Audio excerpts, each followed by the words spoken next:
एक जवान लड़के को एक लड़की से प्यार हो गया और फिर दोनों ने शादी कर ली। इस लव स्टोरी में दोनों की समाज या उनके परिवार द्वारा कोई परीक्षा नहीं ली गई या दोनों का कोई विरोध नहीं किया गया। लड़का गरीब था और उसके पास कोई अच्छी नौकरी नहीं थी। लड़की भी कोई अमीरों के खानदान से नहीं थी, फिर भी लड़के से थोड़ी अच्छी आर्थिक परिस्थितियों वाले परिवार से ताल्लुक रखती थी।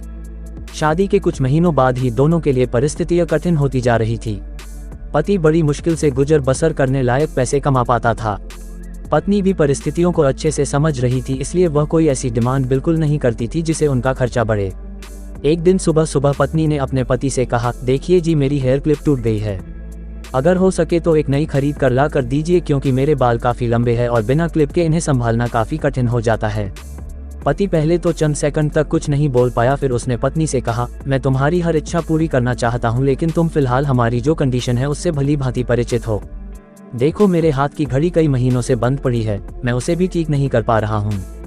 अब तुम ही सोचो, मैं तुम्हारे लिए नई क्लिप कैसे खरीदूंगा। पति अपने काम के लिए निकल गया, लेकिन पूरा दिन वह यही सोचता रहा कि उसकी पत्नी ने पहली बार उससे कुछ मांगा था और ऐसी वस्तु मांगी थी जो उसे खुद ही अपनी पत्नी में सबसे ज्यादा अच्छी लगती थी, यानी कि बालों का रखरखाव करने की वस्तु। पति को उसकी पत्नी के सुंदर घने बाल बहुत पसंद थे और वह उसे क्लिप लाकर देने के बजाय उसे अपनी मजबूरियां गिना कर आया। दूसरी तरफ पत्नी को भी काफी अफसोस हुआ। वह सोचने लगी कि मैं तो अच्छे से जानती थी कि मेरे पति कितनी कठिनाई से खाने पीने के लिए पैसे कमा पा रहा है, उनसे नई क्लिप के लिए नहीं कहना चाहिए था। शाम को पति घर पर लौटा तो उसके हाथ में एक नई क्लिप थी। उसने खुशी से अपनी पत्नी को आवाज लगाई। जैसे ही पत्नी उसके सामने आई तो उसे पत्नी में कुछ बदलाव नजर आया। ध्यान से देखने पर उसे पता चला कि उसकी पत्नी के लंबे लंबे घने बाल अब छोटे हो चुके थे।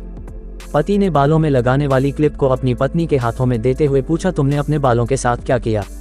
मैं तुम्हारे लिए एक नई क्लिप लेकर आया हूँ। पत्नी ने अपने हाथ में पकड़ी हुई नई घड़ी पति के हाथ में पहनाते हुए कहा कि अब मुझे इस क्लिप की जरूरत नहीं है, क्योंकि मैंने अपने लंबे बाल काटकर उन्हें बेच दिया है और उनसे जो पैसे आए उनसे मैंने आपके लिए घड़ी खरीद ली। पत्नी की बात सुनकर पति की आंखों से आंसू निकल आए। पत्नी ने पति के आंसू पोंछते हुए पूछा कि आप ये क्लिप के लिए पैसे कहाँ से लाएं?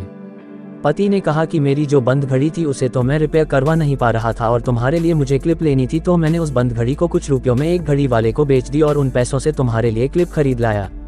इस बार पत्नी की आंखें छलक आई, क्योंकि वह जानती थी उसका पति बंद घड़ी को भी इसलिए पहने रखता था क्योंकि वह घड़ी उसे बहुत ज्यादा प्यारी थी और इतनी प्यारी चीज उसने अपनी पत्नी के लिए बेच दी।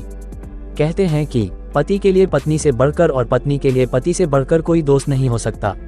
अगर आपस में मशवरा करके जिंदगी के फैसले मिलकर लिए जाएं तो पूरी जिंदगी सुकून से गुजरेगी।